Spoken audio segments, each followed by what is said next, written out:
y'all, it's Laura and welcome back to my go-to design series where we're going through each and every one of my go-to designs that I create foundations for my pages with. If you'd like to see the very first one explaining this whole series, I will link that at the very end of the video so that you can get caught up. There will be about 15 videos in this series and they'll be up every single Saturday for the next couple of months. So let's head over to the desk and see which go-to design we're doing today. This week's go-to design focus is large shapes. So in this case, I have a large piece of acetate or acrylic. I'm not really sure which, but it's from Bella Boulevard and it's in this kind of large bracketed shape. And so that is my background. And then I just went with a horizontal design from there. I love using a large shape in the background. It's a very quick and easy way to make your backgrounds, and you can use any shapes that you like. So for example, I have a circle background here, and I've used 4 pieces of 6x6 paper, cornered them together, and then cut out a circle using a template that I made from a bowl. And so I'm keeping in this layout all of the embellishing, the photos, the title, everything inside of the large shape. A little bit of stitching around the outside does help to add a little bit of definition and texture and interest as well. Now, this is a fun one. This is using a cut file to create this scalloped heart shape. But within that shape, I further defined it by filling it with wood veneer pieces from my stash. This here is wood veneer as well, and I've just added some glitter paste on top to make that title really stand out. I have 2 large photos here on the page, and even my embellishing is adding just extra wood veneer. Now in this case, my journaling wouldn't fit inside the heart, so I have it just outside with a couple little flourishes for a little bit of interest. Now this was a cut file as well, and this was actually for a mini album, but instead of using it for a fold-up mini album, I just put the entire hexagonal sort of shape on my background. Now on top of that, I've treated each piece like I would a grid. And so I have photos on 4 of the grids, and then the other 2 are for decoration. I have my title, I have my journaling, all within the larger shape. So this is kind of piecing together smaller bits to make a larger shape. Now this is a background that came pre-made. This large circle was part of the Pink Fresh Studios Celebrate collection, and it looks kind of painted on. And I've just added a whole row of florals and wood veneer to one side just to add a bit of an interest and an anchor for my photo. Have my large photo, I have my title, all within the large shape.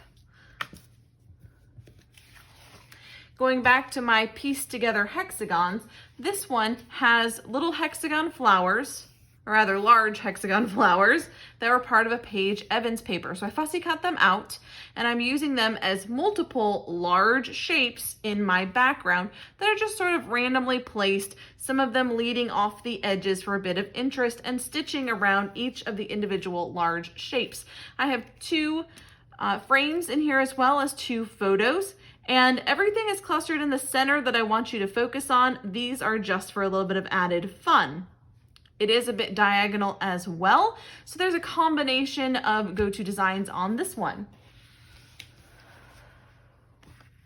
This is one of my favorites of all time. I have a giant stencil in this shape, and I used a distressing sort of spray that doesn't let the ink stick, and then I went over it with tons and tons of ink, and it just made the design stand out, added some stitching to all of the intricate pieces, and then kept my photo and my title within the design. My journaling actually surrounds it around the outside, giving it a little bit of an outline and definition as well. Love the way this one looks. Going back to the circle, this one has multiple large shapes. We have the big circle and then the smaller circle of stitching, and then a cut out circle as well. Now this time I've added embellishing around the outside of the circle in a kind of a partial wreath, but not a full wreath. So I'm just going to call this one a large shape because it's not completely surrounded by florals.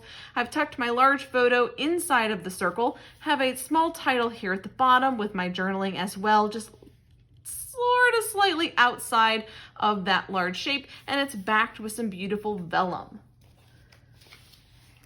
This large shape is another cut file, and it's a huge hexagon. And I've added all of my embellishing along the outside edges here and tucked in behind my photo. Now, because I wanted quite a bit of this shape to show, I kept my focus on one section mostly of this layout. My photos are here, the majority of my embellishing here is my title is here, my journaling is here. While there are other areas that are embellished, the focus is definitely down here with the photo and with the majority of the bits and pieces of embellishment. Now this one's a little bit different. It's creating a large shape without the use of a cut file, without the use of a stencil. You just create a giant circle filled with stickers. So this is a bit of a sticker sneeze or sticker explosion that has been contained by my journaling, and then my photo sits just offset from the circle. So this is a different look here, having the photo sitting slightly outside of the large shape, but I want to give you guys a variety of ideas to use this design and make varied different types of layouts using that same design. This is another great option. Last but not least, we have giant triangles or chevrons. I guess it depends on how you look at it, but these are some great big triangles up at the top, a smaller version at the bottom, and then they point in to my photo. So in this case, we're going completely off the script, and our photos, our title, our journaling are outside of the shape almost completely. So you can really play with this design. You can really play with options of keeping the photos in or outside of the shape and decide where you want your focus to be. I really love, because these are triangles, they do point directly into my photos, and it's just a really fun way to use a large shape. I hope this one was interesting for you guys. Be sure to check out the entire playlist of go-to designs. We'll be here every Saturday for a couple of months looking at different go-to designs that I love to use to create backgrounds for my photos and switch it up so I'm not making the same layout all of the time and get bored. I hope you guys are enjoying this one. Until next time, bye.